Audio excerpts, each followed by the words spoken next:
Hey guys, this is Jason, and I'm bringing you guys a deck profile for my virtual world deck that I just got second place with at the OTS local tournament.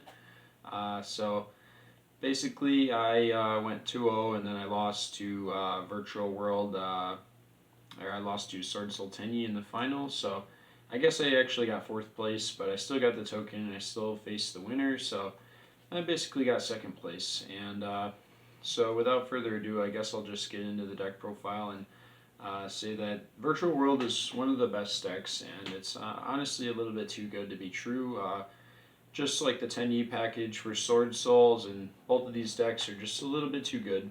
And I think that they'll get hit, but I don't really want my deck to get hit badly. But hopefully they don't get hit that bad, and we'll just see what happens. I guess that's everything that's going on in the game of Yu-Gi-Oh right now. But yeah, I basically play the whole virtual world package, and these are just like really good cards. Lulu is amazing. It's basically a free search card and a free special summon all in one. So it's really good. It's kind of like activating Pot of Greed in a little bit of a way, and so is Lao Lao. These cards are both technically kind of like a little bit too good to be true. And they're the psychic tuners, and these are the worm non-tuners. So you got the level 3 and the level 6, the level 3 and the level 6, and these are the tuner slash non-tuner psychic and worm monsters. And all the psychics are winds, and all the worms are earths. So that's just something to know about this deck. And other than that, you should know what they do. Like I said, Lulu is a searcher. Lala can special summon quite a few monsters out in one combo. Gigi can add a card during the end phase from the grave. Lily can send two cards from the deck to the graveyard instead of one, and they all send from the deck to the graveyard. And these guys are just free special summons. So, yeah. And if you guys don't know, virtual worlds kind of all play around um, banishing themselves and recycling themselves back to the deck. So that's kind of like their main purpose. And there's also a card called Shen Shen in the extra deck, and he's like really good. So just continue on and show you guys play him. I'm playing Malicious, and this card is just insane. Like automatically, this would be a good card to just run in a level 6, level 3 synchro deck. That needs level 6 monsters.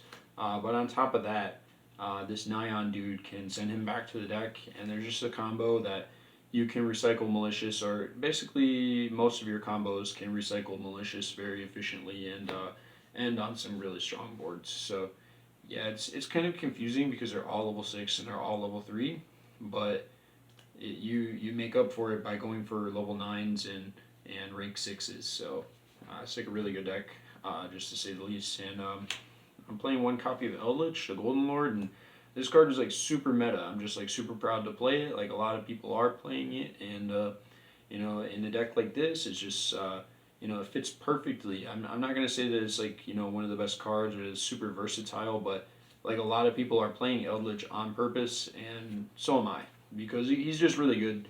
35 beater is like you can't go wrong with it, and he's still like actually just one of the best cards in the meta right now. Um, but I wouldn't say that Eldritch is like a format defining card. Even though the Eldritch deck kind of is, it's still not like that. And all of these cards are accessible off of Beatrice, the Burning Abyss monster, rank 6. So you go into her to send Fossil Dyne to the grave. You mainly go into her to send Malicious, but if you hard draw Malicious, it is what it is. But hard drawing Malicious is not a bad thing in this deck because one, you can discard it with all of these discard effects that you have, and Eldritch can also be a a powerful backup to an offensive play, and Pasadena is just kind of more like a defensive play. So yeah, there's definitely a lot of down the middle kind of synergy in this deck where you have offensive extenders and defensive extenders and all of that. So yeah, Fossil Dyna is like one of the best cards in this deck too. because you can basically special summon it for free from the deck, and that's like, a lot of decks beg for this kind of um, you know floodgate against your opponent. A lot of decks beg for a floodgate like that. So yeah, Fossil Dyna is really amazing. Sword Soul of Taya is a really good card, and it's basically your one normal summon that you really need to go into. I would be playing more Sword Souls, but I figured out that you really can just play Taya and get away with it. It usually works 100% of the way. Because out of the entire Sword Soul package, which I do play all of the extenders for the Sword Souls, because you do want to increase your chances of getting to Taya, but it's kind of like this. If you have a synchro monster on the field, these cards have a second effect, so there's really no downfall to playing Emergence at 3 when you only have one Taya. So if you do play the Sword Souls at any number, just remember that the Sword Soul cards are still really good on their own. And kind of like I said with the second effect on the Sword Soul cards is one of the reasons that Sacred Summit is like really OP too, because you search it out off of Chi-Chao and extend your combo even further, where Chi-Chao is literally going to be like a +3 or a +4. And a lot of people don't realize it, like that Chi-Chao is only a +2. What are you talking about, Jason?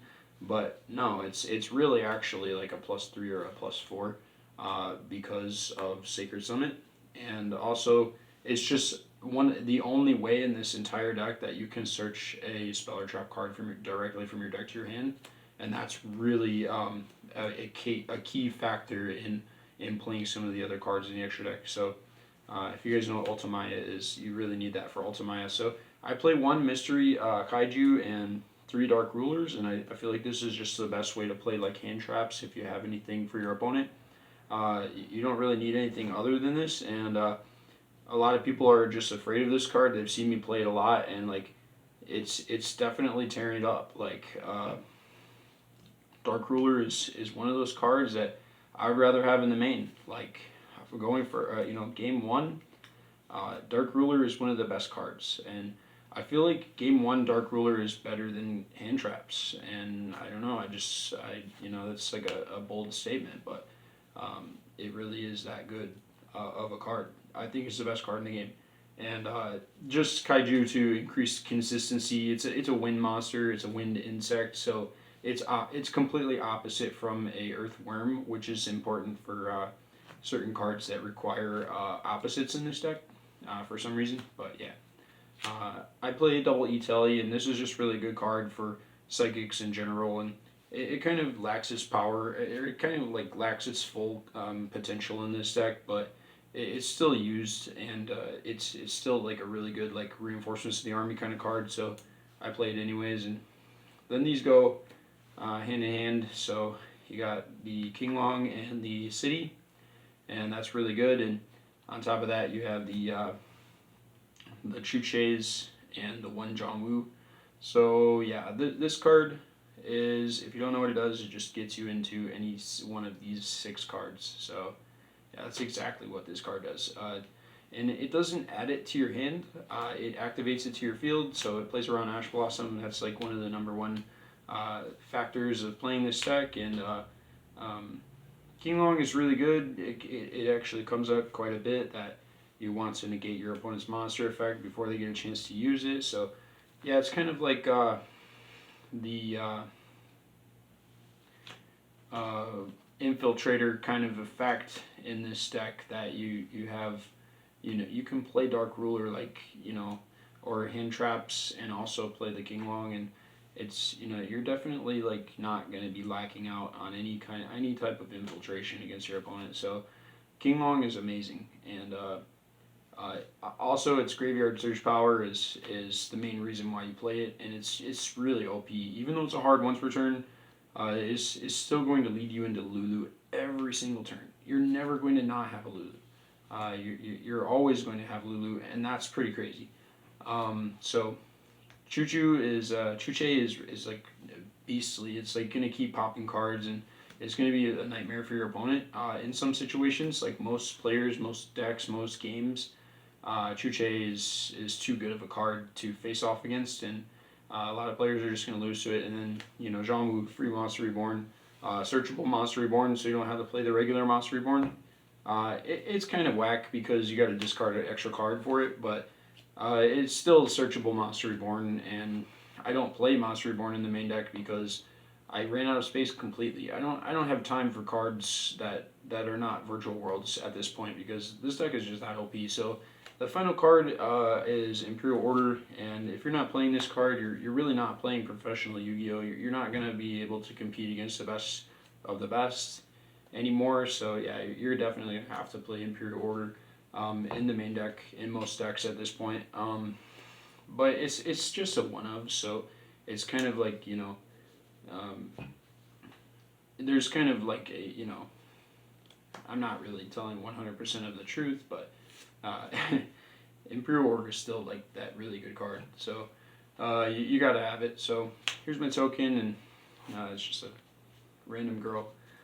So here we go to the extra deck, I guess, and basically I play one Chen Chen, and I just start off with him because he's just the main like virtual world kind of. He's just like the main virtual world card, so you definitely play him, and he's really good. His if he comes up like at the late game phase, he's actually like really good because he can reoccur himself from the graveyard over and over again, and that's really strong. And just having some really solid backup plays in this deck that are so like secretive, or like your opponent just like barely even knows about Shenshin. Like he does have like not really much of a name for himself. So I don't know what to say. He's just like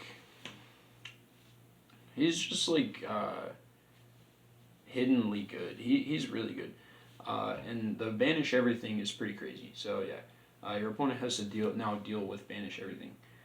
So I played double Cloud Castle and Gotham's, and I saw this online, and I was like, yeah, I'm gonna deck it like for sure. And I'm not gonna play the beatdown virtual world version like other players. I'm gonna play the hand rip combo because it's just really good.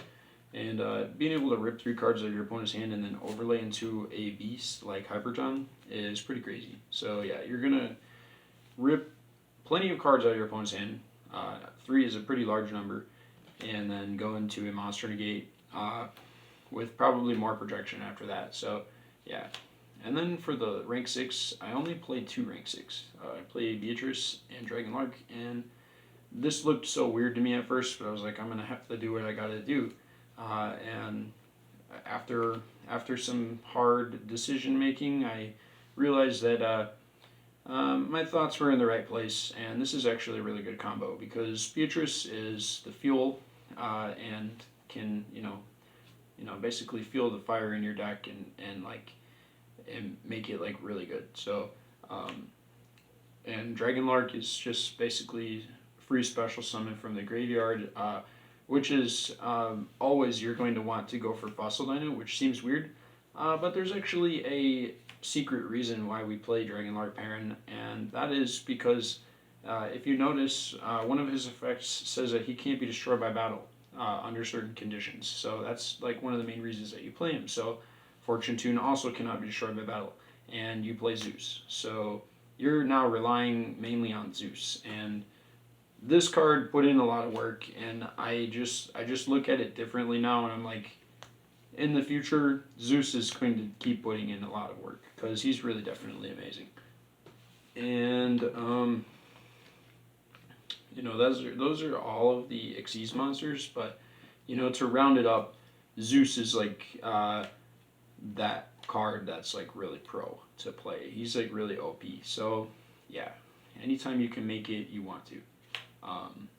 And use it against your opponent, especially because you're running Dark Ruler in the main. So I just figured that like that is going to be really good. And I played Juju, Coral Dragon, and Stardust Charge Warrior, and these are all the level 6 synchros. And this is all that you're really going to need ever. This is all of your necessities because this is a draw 1 non-tuner, this is a draw 1 tuner, and this is a virtual world monster that also has some pretty good backups on it, like can destroy a card by targeting, but Coral Dragon can target and destroy too, and Stardust Charge Warrior for some reason can attack all of your opponent's special summon monsters. And I basically explained everything that they do, but these are basically draw ones, and like yeah, you want to draw one, you want to keep drawing, and you want to extend in this deck as much as you can. So drawing one is always really good, and just the fact that Juju also cannot be destroyed by battle is kind of like pretty lit. You know, is kind of unique, and like, you know, having another card, a synchro monster that cannot be destroyed by battle is pretty good. So yeah, and then the main power play in the deck is Ultimaya and Crystal Wing, and this is really really amazing. You got to understand that this is really good, and bringing out Crystal Wing is such a luxury in this deck. You get to negate basically a negate anywhere monster effect, because Chichao can only negate monsters on the field. So negating anything anywhere is really an amazing amazing card. Crystal Wing also can gain like a bunch of attack. So like this card is a boss monster. Like I wasn't lying about that. Like he's really a good boss monster. So I played Chichao, and this card is pretty good. Just being able to search your Sword Soul Sacred Summit is like really really top tier OP play. Like I feel like a lot of Sword Soul players are actually winning in the format because Chichao is the good card. Like he's searching their Sacred Summit and they're going off with it. So like yeah, Chichao is like definitely, like I said, too good to be true. Because he's not only a +2, but he's a potential +3 and a potential +4. Because you can negate on your turn, you can negate on your opponent's turn, and he searches a card, and that card special summons. And also, I think I already explained this before, but he's the only card in the deck that can search a spell and trap directly from the deck to the hand, so you need it for Ultimaya to Zulkin. So like I said, I feel like overall this is the best way to play this deck. And that's the side deck, that's the main deck, or the extra deck, and then I'll just show you guys the side deck real quick on top of it. So I got Kaliga and Mud Dragon, and it was unfortunate that I did not want to play these in the main deck anymore. And I probably never will again, even if I got a Dragoons. So I just decided that I will play Muddy Mud Dragon and Kaliga in the side deck, and that's fair to say the least. This card going game 3 is going to do numbers. If I'm going first on game 3, I'm going to be playing this, like, I'm going to be playing the crap out of this. So if worse comes to worse and I got to go second on game 3, I'll just side in my Veilers and keep everything in that's going to help me win. So yeah, I don't have like a lot of expensive hand traps, but the Veiler is like basically my best hand trap. So yeah, forgive me for not having Ash Blossom or Lancia or Nibiru, or but I just play Ash Blossom, or I just play Effect Veiler because I don't have Nibiru. So if I had like Lancia is probably the best hand trap for the side deck, but you need more than that. You need like at least like 6 hand traps for side or main, at least. So yeah. Anyways, I play Call by the Grave and 2 Shared Rides, and Shared Rides is pretty BS. It's not going to really ever do anything, but when it does come up, this is going to be that cheesy card that's going to help me win the duel. Because if I play against Sky Striker, this card is going to be incredible, and a lot of decks are similar to Sky Striker. You can search a lot of cards from the deck to the hand, so yeah, there's no reason not to run it right next to Call by the Grave. I think it's a really good decision. And then I play 3 Mystical Space Typhoon, Heartbeast Feather Duster, Raigeki, and I also play Treacherous Chapel. So these are all of my destruction cards in the side. And if you notice that the triple Ash Blossom and triple Quick Play is 6 cards, this is also 6 cards. I usually have 6 cards that I can side out to my advantage throughout the duel. So if it's 3 or 6, I can do it, and these cards really help out a lot. So yeah, if you guys don't know what Treacherous Trap Hole does, by the way, it's really good for this deck because you don't have a lot of trap cards floating in your grave. So yeah, that's that. And I also side Red Reboot because I feel like if I don't side this card, it's gonna come up eventually. It's just like if you can bowl this card off against a deck and OTK somebody, you're going to have like one of the best days of your life if you play against a Paleozoic player. So yeah, Red Reboot is just that good. And this is the Field Cinder that I won, and I bought this mat online. It's pretty much my favorite Pokemon mat. It's got your Shifu and Polion, so I like this kind of stuff. And it's nice that I got the Trishula token to go with it. So without further ado, that's the entire deck profile. If you guys liked it, just leave a comment, subscribe, and like the video, and tell me what you think about the ban list, especially because it's coming up, and Yu-Gi-Oh is getting more interesting each day, and we do a lot of it at our locals. So let me know what you guys have to say about all this, and I guess peace. Thanks for watching.